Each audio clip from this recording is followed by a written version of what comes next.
ka na ika'y mawiwili. So mga par, matapos nga po ang matinding bakbakan sa pagitan ng ating pambato na si Manny Pacquiao kalaban si Mario Barrios para sa WBC title fight, kung saan nauwi sa draw ang kanilang bakbakan mga idol. And napareact dito mga idol ang ama ni Teofimo Lopez Jr. na si Senior sa laban. Aniya paano daw nanalo si Barrios sa laban na yon? Na si Pacman ang nagdikta ng pace ng laban. Mabilis at malinis daw ang mga patama ni Pacman para kay Teofimo Lopez Sr. Not even close pa daw ang laban nila. Dagdag pa nito mga idol, nakakatawa daw itong si Barrios dahil nakipaglaban daw ito na parang takot kay Manny Pacquiao sa edad na 46 anyos. Kumbaga mga idol, nabahagang buntot nito makipagbanatan ng harapan kay Pacman. Nanggigil naman si Shawn Porter mga idol sa resulta ng laban ni Pacman at Barrios. Ano yan mga idol? Ganito daw talaga nangyayari sa laban kapag walang masyadong alam at incompetent ang mga judges sa laban. Meron daw talaga lutuan sa bakbakan. Tiwala din talaga si Porter mga idol na si Manny Pacquiao talaga ang nanalo sa laban na yon. So dahil sa mga komento na to mga idol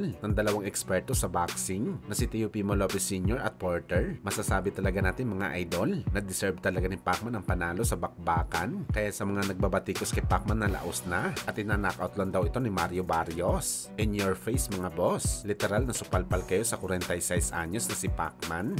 Yo, he looks scared as fuck, bro. Samantala nagsalita naman po si Boss Manny mga idol sa naging resulta ng laban. Ano yung mga idol? Akala niya daw talaga siya ang nanalo sa laban na yon. Inaamin naman nito na isang close fight ang laban, pero marami daw siya pinatama ng power shot kay Barrios at jab lamang ang sabatang kampyon. Well, napakasayang talaga mga idol ang panalo na to. Dalawang history record sana sa boxing sport ang na-break ni Pacman. Sa ngayon mga idol, hindi pa alam ni Boss Manny kung ano ang kanyang magiging next na hakbang sa bakbakan. Magpapahinga daw muna siya mga idol.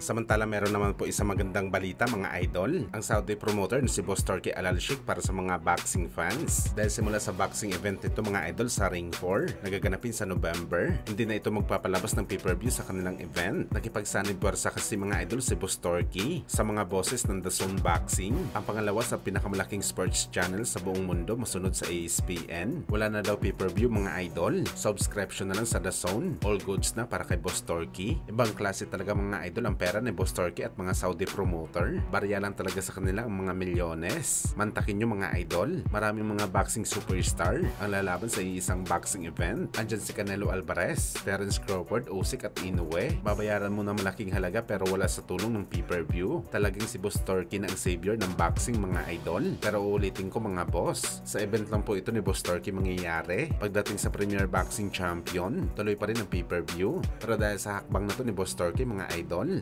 malulugi talaga nito ang mga kagaya na promotional company ni Al Haymon, lalo na itong si Bob Arum ng Top Rank. Dahil saan ka pa mga idol? Sa buwanan na subscription na barya lamang ang halaga o sa pay-per-view na mahal na at isang beses mo lang magagamit, doon ka na sa buwanan mga idol. Matalino talaga mag-isip itong si Boss Turkey. Akala ng iba ginagawa niya ito para sa mga boxing fans, para makaabil ng mababang presyo para manood ng laban. Pero kasabay pala nito mga idol, masimple din pala ang pag-atake nito sa kanyang mga competitors na mga boxing promotional company. Yung tipong gigipitin ka talaga mga idol para mawalan ka ng choice at sumanib ka talaga sa Riyadh season ni Boss Turkey. At para sa atin mga idol, mas maganda na isa na lang talaga ang promoter para ang mga fantasy fight na gusto natin makita, kagaya na lang sa bakbakan ni Shakur at Tank Davis mangyayari na. Maganda lahat to para sa boxing sports. Basta bigatin ang lumalaban.